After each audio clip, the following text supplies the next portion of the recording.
Okay, this picture was taken, I was in America. I flew from South Africa to America with my late father.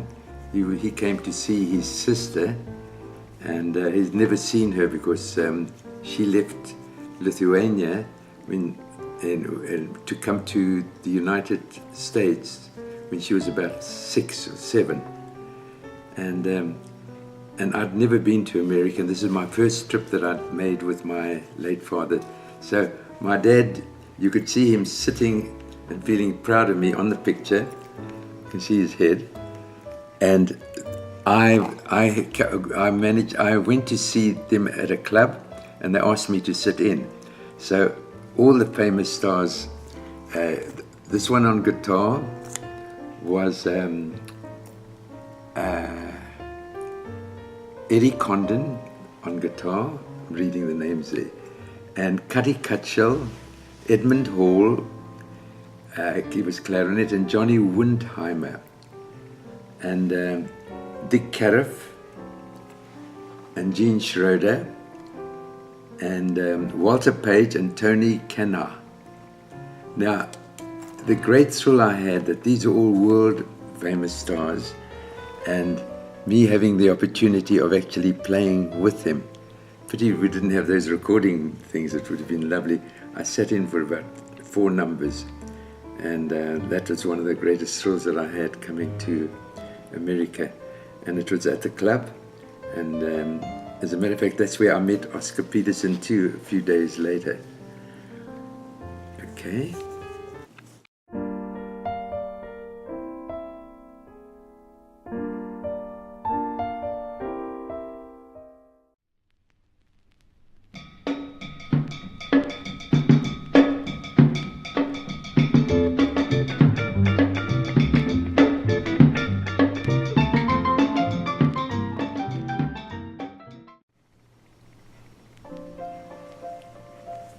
Well, this is a real great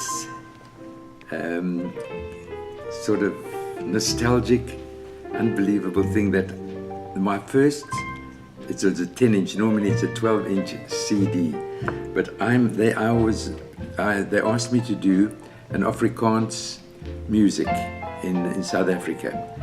South Africa consisted of different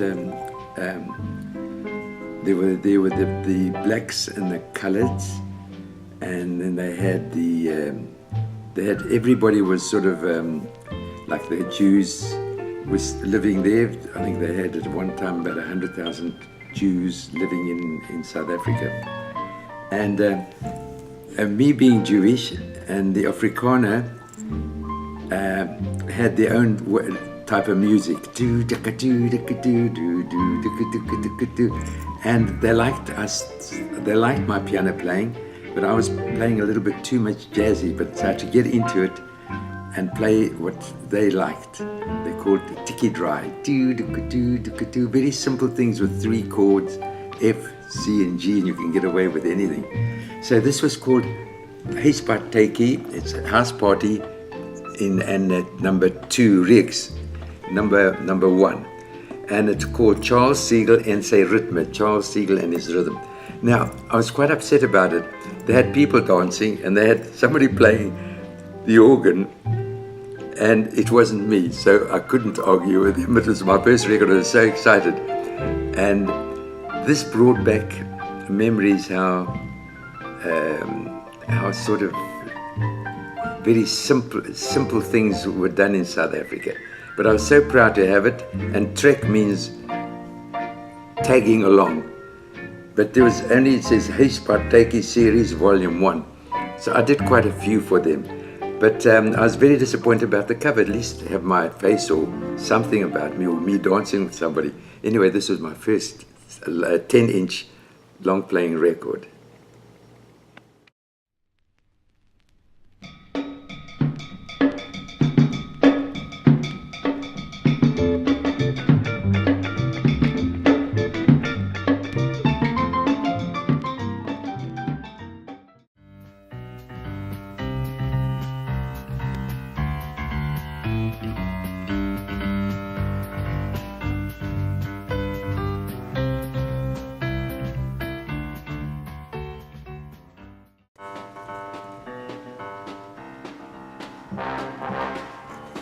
Well, now this is an interesting thing. This is from that Heispateki.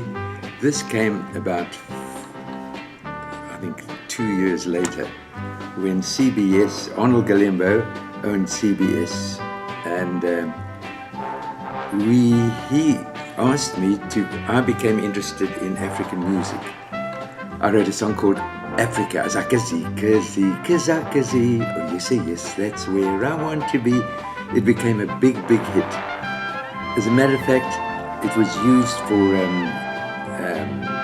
anything that had if it was a sort of a holiday, we had different, we call them holidays. We had different holidays, like in the New Year's, where they all got together, and the colours had their own type of music, which is great. I really fell in love with all the music. I wrote a song called Hey Barbary Bob Sitting It's Bum, and that became so big that when it was put on, the Hey Barbary Bob was so big that they used a football field filled up with people and put me in one of those chairs, singing with them, always singing Hey Barbary Bob Sitting It's Bum, all in Afrikaans. So Arnold asked me to write a whole series. So I decided to compose. I did African Kwela, Botswana, Masinga Hyde, Buye, Insanin, Opus Africa, Tandamina, Sabona, Zululand, and African Fantasy. So I did that, and we made this into the sheet music as well. And this became a very, very important record, and the Opus Africa, and I was so proud to be part of it. And I had Miriam Makeba, and when Mandela was in jail, he used to send me little notes to say how he liked the music, and that was so beautiful. I really appreciated that. And I, said to me he couldn't get out of the prison. He was on a little island. It's about two miles away from the Cape Town itself.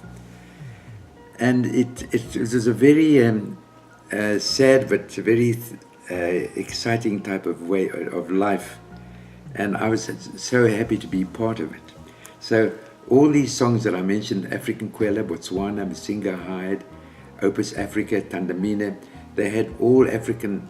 I had to use African drums. I had to use, and the Zulus used that. They used to go around with them and wear practically nothing excepting something around their belly, and they used to run humba hamba kashli. And I've learned a lot of words from them, and I could but I was very fascinated by the rhythms of it. And you can hear me playing on this. And this will tell you later on how to get it. And that was the beginning of CBS putting me on to Opus Africa, which became a very famous, it's sort of not only titles, but its style of playing.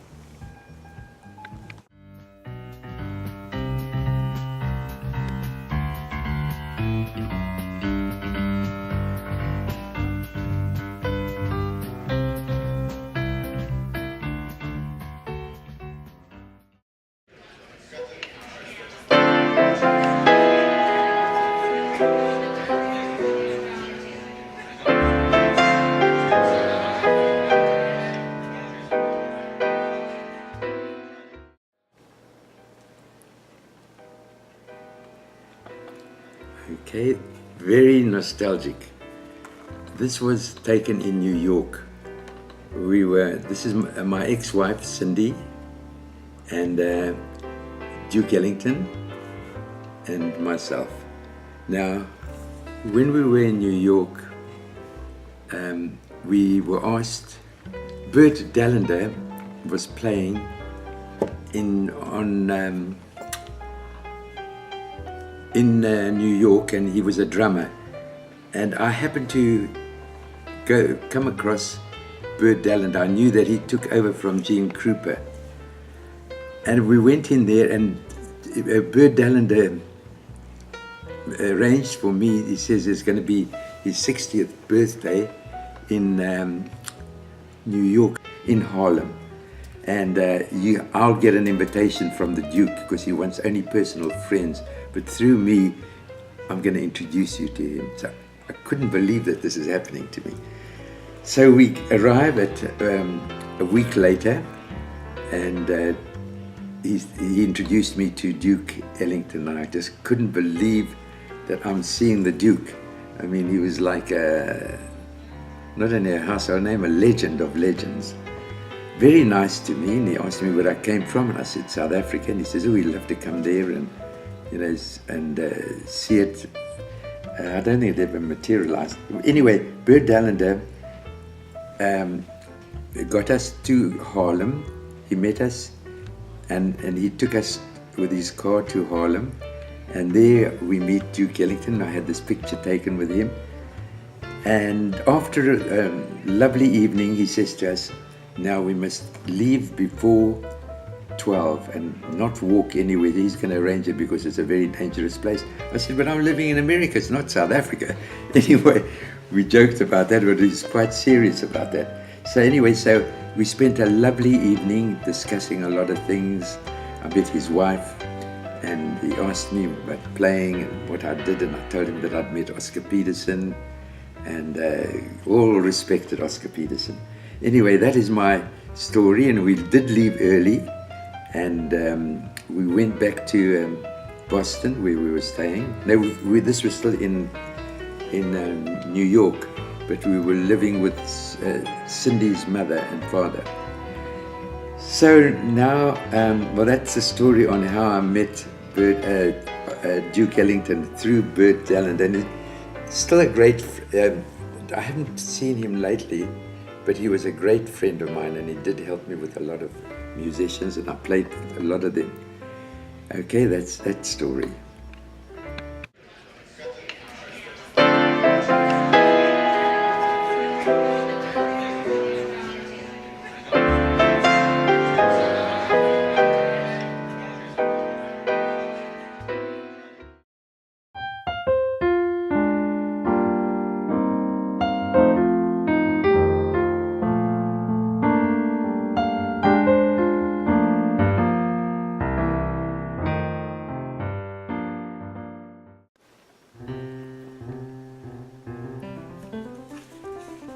Okay, we're going to talk about Dick Haymes.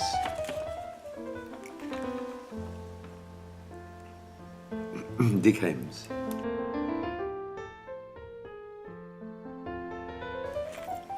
Now, I'm sure a lot of people still remember Dick Haymes if they're a little older, but he was one of the great singers next to Frank Sinatra, and he's appeared in a lot of show tunes, and absolutely divine voice. The nicest thing that I heard from him is "The More I See You."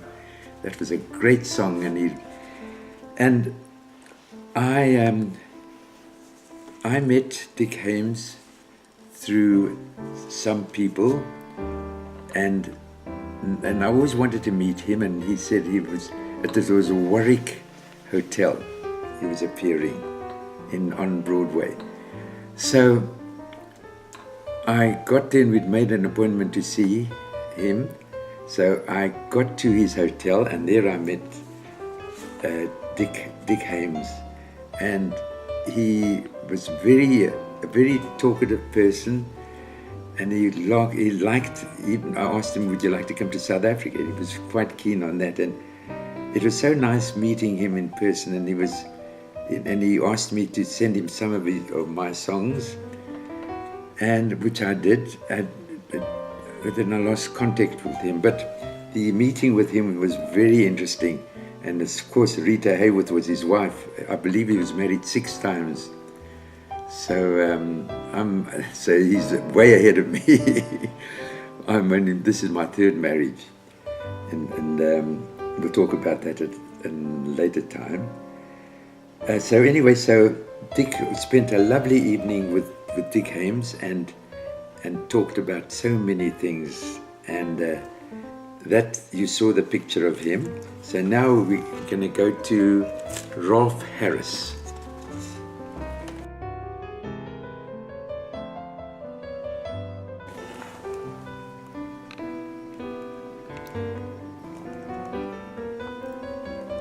Rolf Harris. Now, I met Rolf Harris through a friend of mine, Hal Shaper. He died a few years back. And I helped him along with his, he became a top songwriter. He wrote Softly As I Leave You, with Matt Monro singing it, and then Frank Sinatra used for the first time somebody else's hit song for himself. So he came to visit, for a visit to South Africa, and Hal Shaper introduced me to him, and he decided he was going to sing my SORI Award, meaning my Academy Award Best Song of the Year, My Children, My Wife. So he actually did that, and he's a top comedian, and he did that, but I don't think he recorded. He just did that for his live show, and it brought England to like that song as well, and they released it there.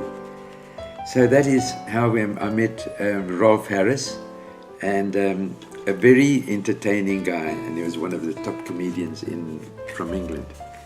Now, next thing is Ron Delakiza, a disc jockey from Boston, and he did a jazz program, and he asked me to come on it, and I really appreciated that he featured me live a lot on his programs. Great voice, and I really can't tell you how thrilled I was meeting him. The next one is Oscar Peterson. Is a long story. This is when he was in Boston.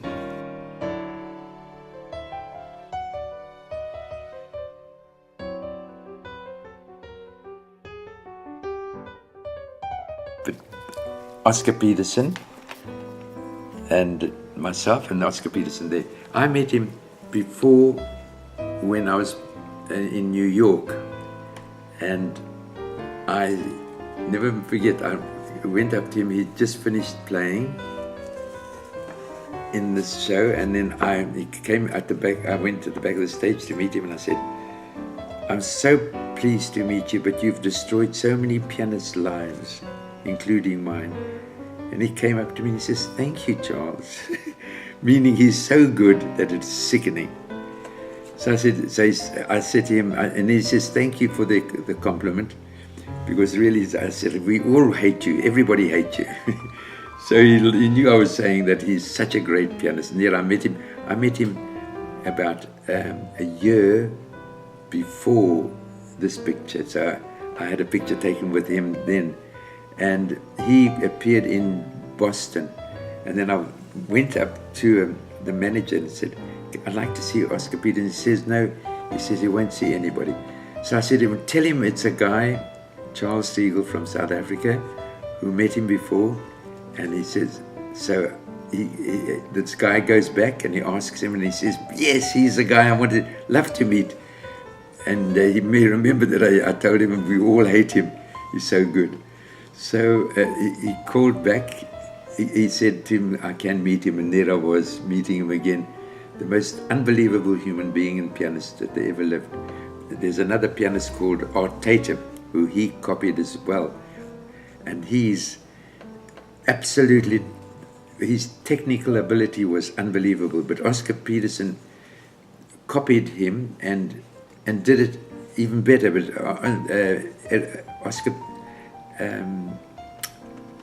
Art Tatum, he was blind as well. And he played he learned classical music, but they should make his life story, because there's one of the greatest pianists on this earth. Even all the great classical pianists came to just listen to him. And he made jazz into something big. Oscar Peterson and to my mind, and Art Tatum were two of the greatest. Of course, there were other people with stylists like Bill Evans. I did an interview. We'll talk about him later in England, and he was really wrapped up in smoking and this. I never spoke about him and that, but I interviewed him. You can hear my interview on my internet. It's Charles Segal. Just Google me, Charles Segal, and you'll find everything there. So that's a story with him, and it was nice meeting him the second time. As you can see from those pictures, it was so beautiful meeting him, and he remembered everything, and he's a very sort of easy talking person, and very appreciative I could hug the guys, one of my greatest, although I just about can copy him, and I've got my own style as well. Now, further on is Charles Segal playing at the Chestnut Hill Mall. When they said to me, would I like to play at the Chestnut Hill Mall? I said, I could never play in a mall. I said, that's a mall is, it isn't done in South Africa. Nobody plays at the mall. Your career goes down the drain. So they said, no, it's an honor. So I said, well, okay, then I'll do it. So I went in. It was really a good idea because I met so many people malling around the mall, and we met few good contacts. But it was very interesting for me too, to see how people walk past, and if they like you, they sit and play, and they sit and watch you. So that was my beginning. It shows you many things that you can see from pictures. So pictures do tell a story. That's what I'm trying to do with all my viewers and listeners. Okay.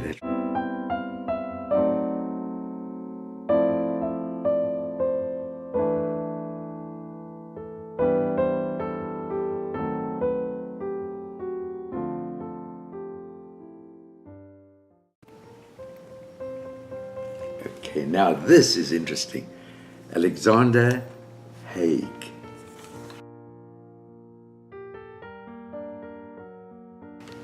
This is an honor. I think one of my nicest honors that I could have ever had, playing at this particular party. Now, Alexander Haig was Secretary of State under President Ronald Reagan and was White House Chief of Staff under President Nixon.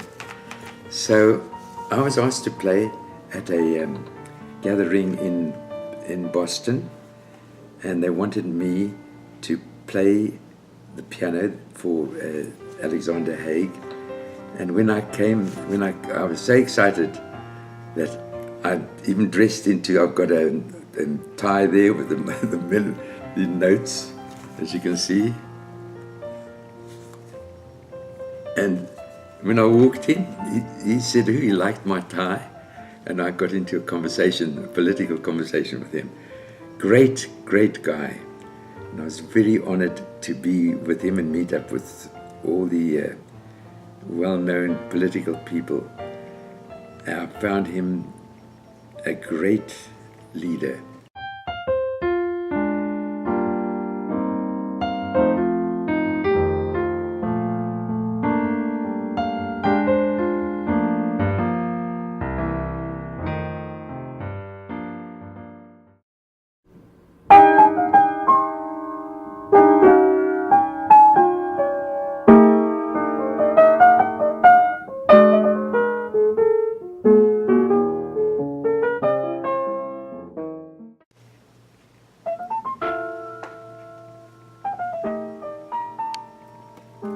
Okay. Now we've got 1, 2, 3, 4, 5, 6, 7, 8. Now we're going to start off with Cy Zentner. Now Cy Zentner was a band leader, him and his orchestra, Cy Zentner and his orchestra.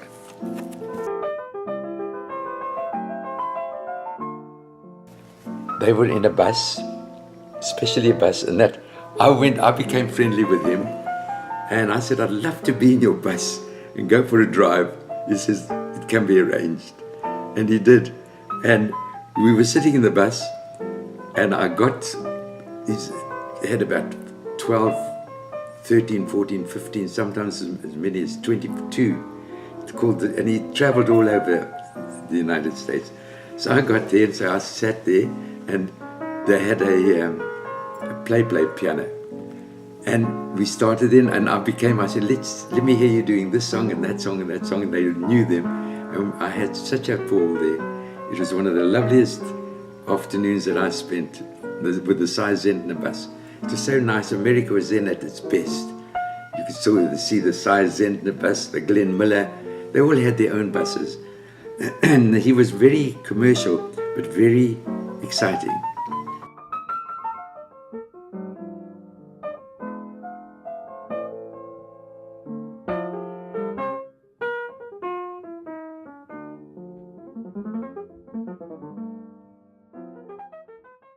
That's my meeting with him. Then the next one is Tony Bennett.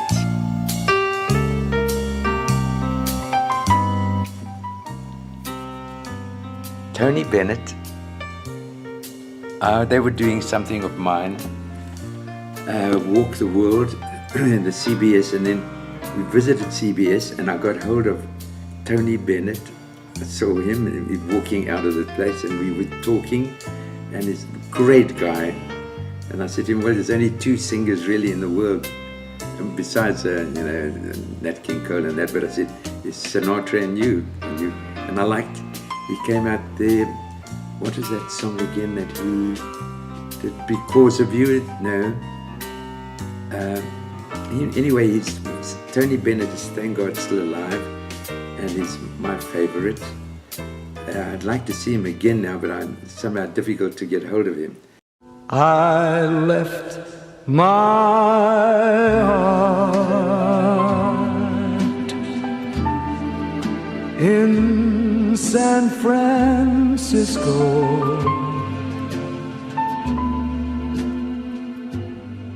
high on a hill.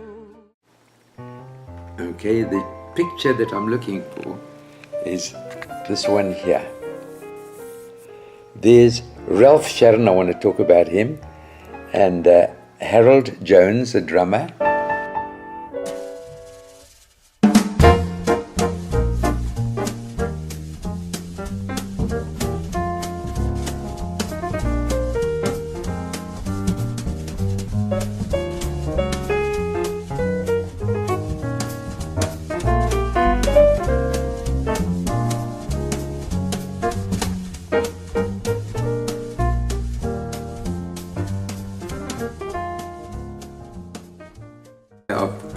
He played with Tony Bennett, and Cindy was my ex-wife, and me on that side.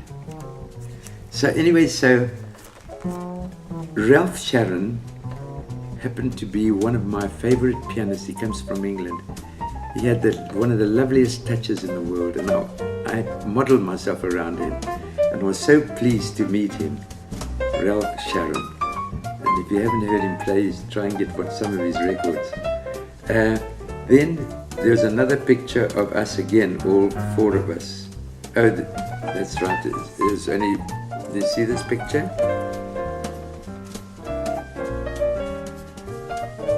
Okay. Then, now on the right side is Jerry Lieber and Mike Stoller.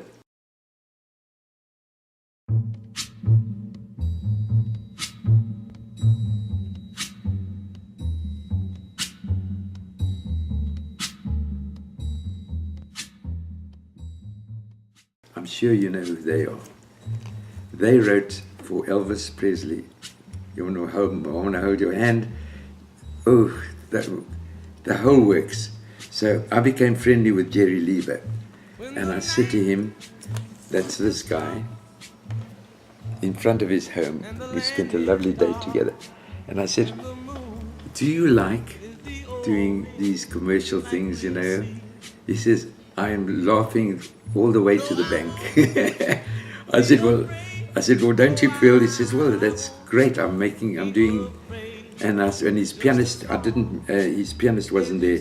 It's Jerry Lieber and Mike Stoller.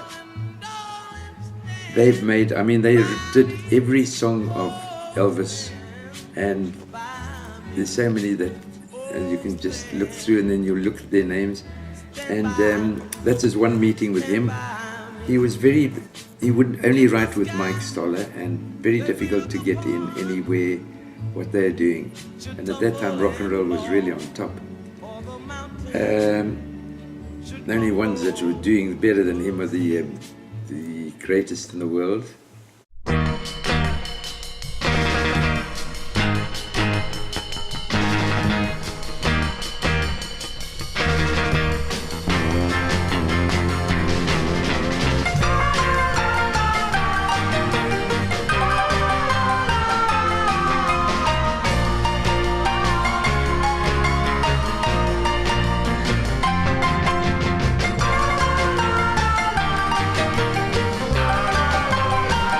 They were really doing better with Elvis Presley in America than the Beatles did in the beginning, but after the Beatles took over and changed the world, made rock on top of the world, which is the blues, 12-bar blues.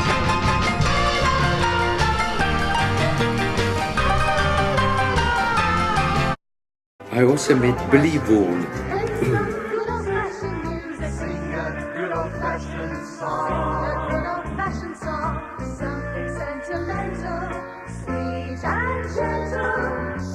We can sing along.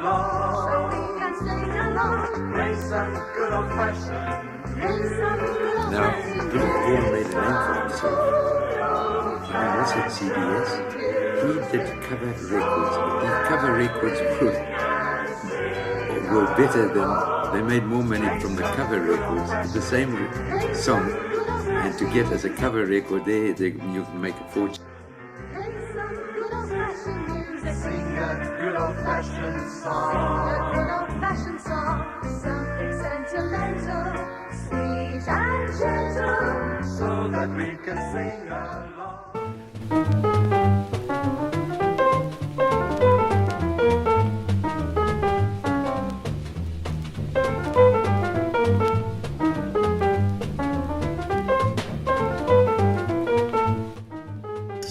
Not the other Michael Jackson, but he started off in South Africa at the most beautiful speaking voice, and he had the Michael Jackson show, and he had a voice like this is Michael Jackson, and he knew a lot about jazz. So I met him in South Africa. He was the youngest, I think at 16, the youngest guy who had his program on the SABC and Springbok Radio. And he became a household name, very, very, very famous person, and he liked jazz, and I was on his program. I became a very close buddy of his, and he's actually went to America and he married Alan Ladd's daughter, and I do see him occasionally. He doesn't do any work anymore. He's got children who've done very well for himself, and I'd like to see him more often. But he was a great, and in America he was considered one of the best announcers. Larry King once put him on his program, and when he couldn't do any work, he always gave it over to Michael Jackson. So that's Michael Jackson.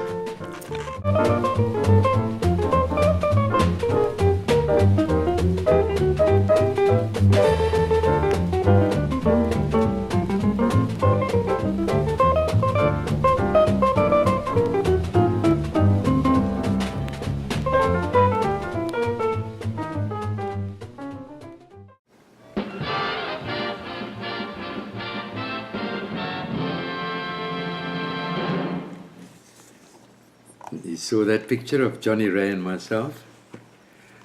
I can't believe that I really met him and became a very close friend. He even autographed it to my pal Charles, Johnny Ray. And he came over to South Africa. First of all, he was a great singer, and they used to call him the crybaby, because he cried. He sort of had a crying voice. Here he is, Johnny Ray.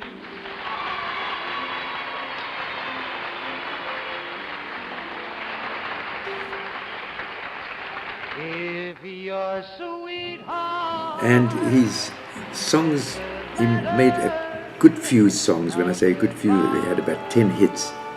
But whatever he picked up turned into it. As a matter of fact, I wrote a song called Only in Dreams.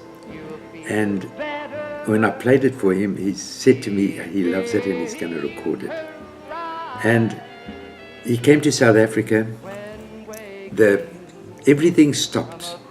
He came in they gave him in a convertible car, and what happened is I did see him, and he came to my studio, and we worked on a couple of things.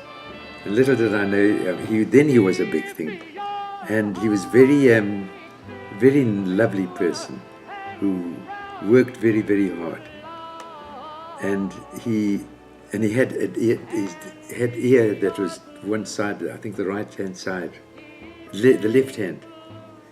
He was deaf. He had something that happened in his youth, and I know he wasn't a very happy person, but his performance was unbelievable. And got him here, and when I saw the lovely picture we took together, and he was going to record Only in Dreams, I really realized that I've got a good pal in him. And he went back to America, and somehow I just sort of did, and I believe he died in 1990. So there's another guy that I've got a picture, tells a whole story, and Johnny Ray will always be remembered all over the world. Okay?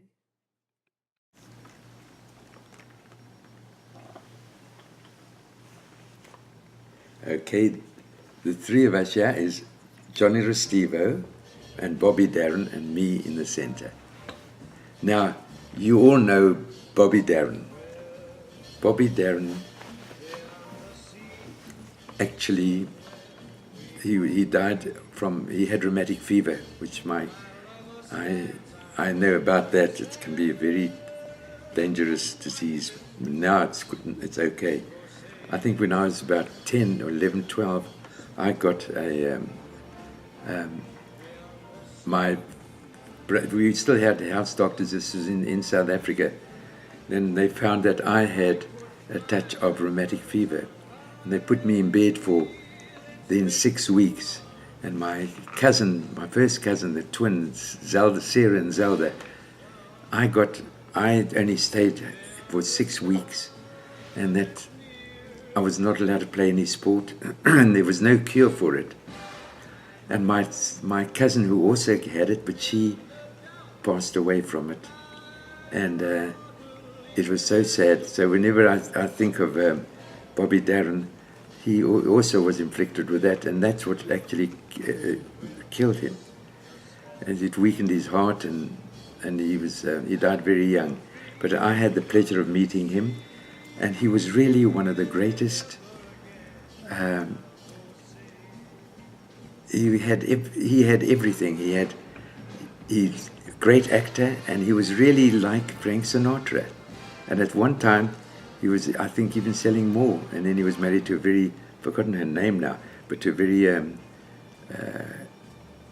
very well-known actress. We'll probably find his name and put it in for you to tell you. And then now, Johnny Restivo was a self-made man. He tells me the story. Johnny was my very, very good pal.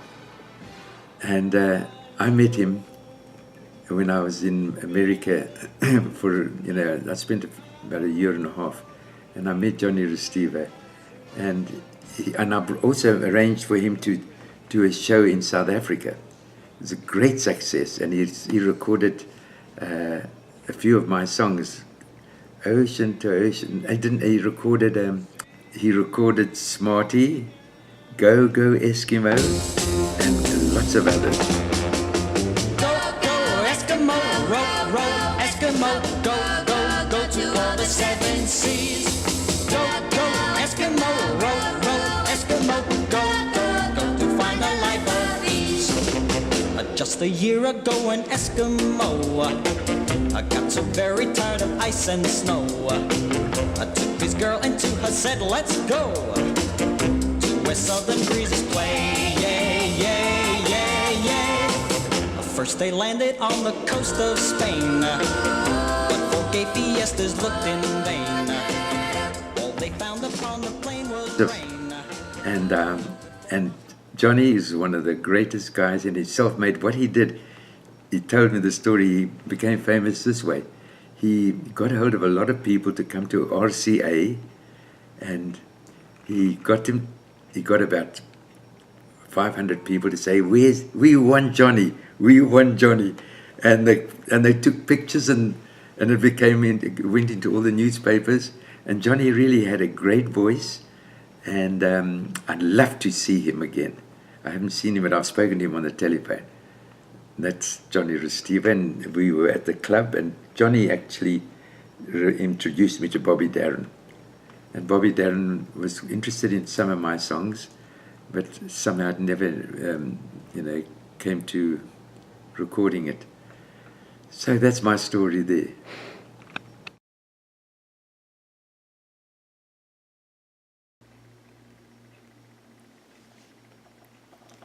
Okay, here's another lot. This is Mr. Lionel Hampton, and the king of swing, Mr. Benny Goodman. Lionel Benny Hampton. Goodman Quartet. He played with the Benny Goodman, he played vibes, xylophone. He was one of the greatest players ever lived, with the Benny Goodman trio, quartet with Teddy Wilson. Teddy Wilson I also met, and he was a part of the Benny Goodman quartet. Now, there he is again, Lionel Hampton. I'm so excited to meet him. Can you see this? There he is, Lionel Hampton. And now we're going to show you 3 people here. Me, Lanny Gooding, and Johnny Guarnieri is another one. We both went to listen to Johnny Guarnieri. Johnny Guarnieri was the closest pianist, like what Art Tatum. He had a technique that's unbelievable. And I was looking so forward to meeting him, and Lanny Gooding was a pianist and a composer, and a great singer. And I listened to this guy. He had somebody helping him. He's getting on in age, and he's wearing thick glasses, but his technique was unbelievable. Johnny Guarnieri. If you can get a record, I think he played with Artie Shaw. You can get a record of Johnny Guarnieri. It's something to, I'm sure it's available, it's something to really appreciate. And I watched him. I sat right near him where he was playing, and that technique of his made me realize that there are other Art Tatums and Oscar Petersons. Well, that is that. And this you wouldn't know. These are my 2 kids, Reeve and Melanie, and this was a TV show, something Charles in Charge it is called. Have you heard that? Charles in Charge. And they were very excited to meet him. That's a story about this picture. Picture tells a story. Okay, thank you.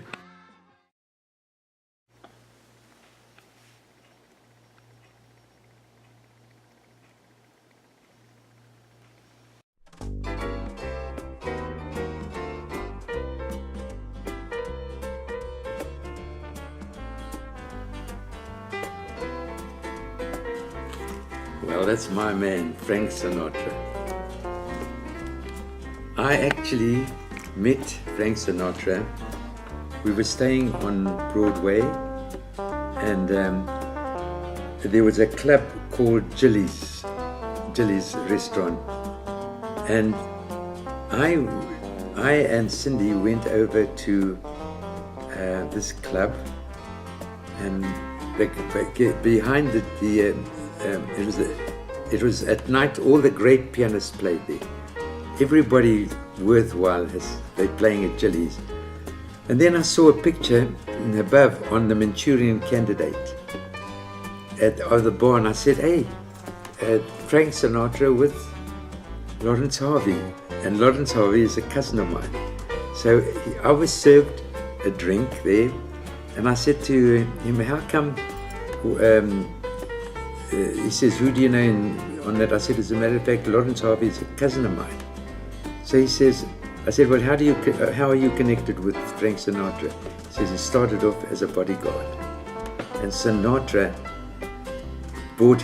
gave him this club in New York called Jilly's. And his name was Jilly Risso. And we became such great friends that he introduced me to everyone.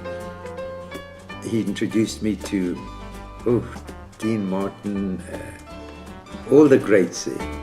And all I had to do is, and I said, I'd love to meet Frank Sinatra. He says, I promise you, we'll get together. And he did arrange a meeting.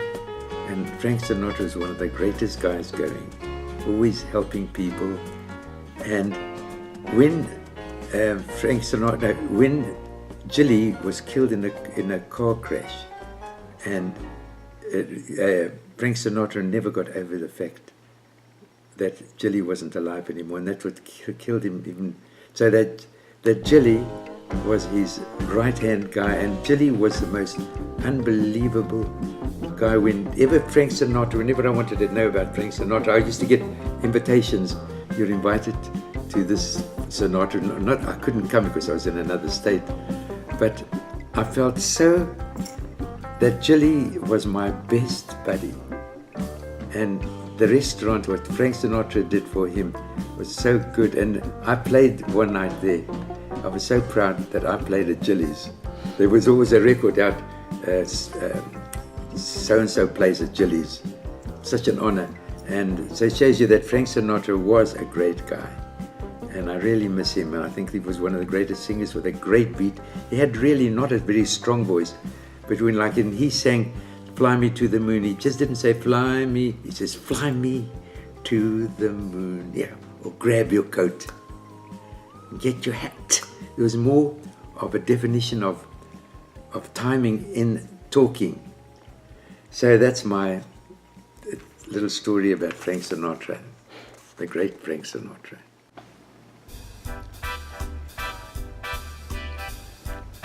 Now this picture tells a story, and my cousin Mel Pollan, who introduced me, even being a very famous bass player in America, he introduced me to all these people. Chet Baker, Barbara Ruick, and Shelly Mann, who always reminded me of Cecil Ricker, the drummer from South Africa. And then Barbara Ruick was married to John Williams. Unfortunately, she was involved in a car accident, and died about 4 weeks later. So it was quite a sad thing, but they were a very happy couple, and they hadn't been married for a long time. And this tragic thing happened. Anyway, I must say that they were looking through a newspaper that said that Charles Segal is appearing with Joe Benuti. He was a violinist on television. So they were all reading that I would be to watch that show. That made me feel quite good. Anyway, this tells a story of this lovely group of players. Chet Baker, of course, was the greatest trumpet player. We all miss him.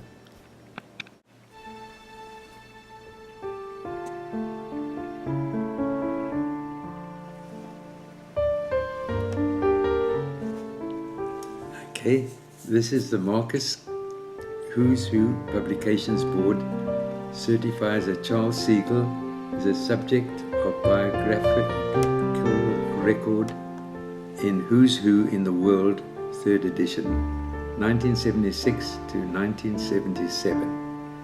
So I was quite famous, a little bit famous there.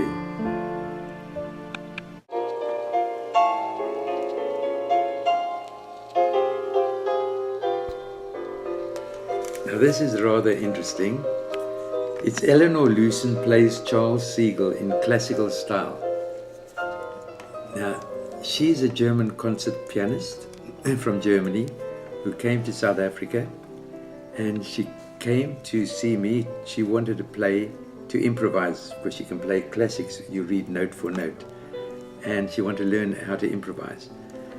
And we spent, it was difficult for her to she's always wanted to have to see the music in front of her. So I worked with her, that she played, this is called Eleanor Lucen plays Charles Segal's melodies in classical style. So I wrote out the arrangement and to sort of help her along, and she practiced for about 6 months, and she made normally we take the other way around. Your jazz, your classical comes into jazz, but she made I wrote it out for her. So we recorded the songs of mine was Tomboy, Only in Dreams, Kaleidoscope, Michelle Meets Mark, There'll Come a Time, Where Can Arthur Be, Insanine, African Quella, Carousel. So we did all those, and it is available. She plays it absolutely magnificently, but note for note we had to write it down. So instead of improvising, we wrote it all down. Anyway, it was lovely teaching her, and she's still a concert pianist in Germany and goes all over the world. Thanks.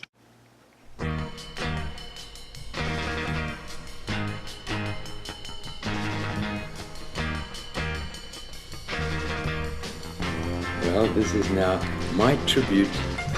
It says from me to you, Charles Segal at the piano, but I dedicated this to the Beatles, and all their favorite songs, but I played in the Beatles style. I had a honky-tonk piano, and we played all the hits of the Beatles. My contribution to that.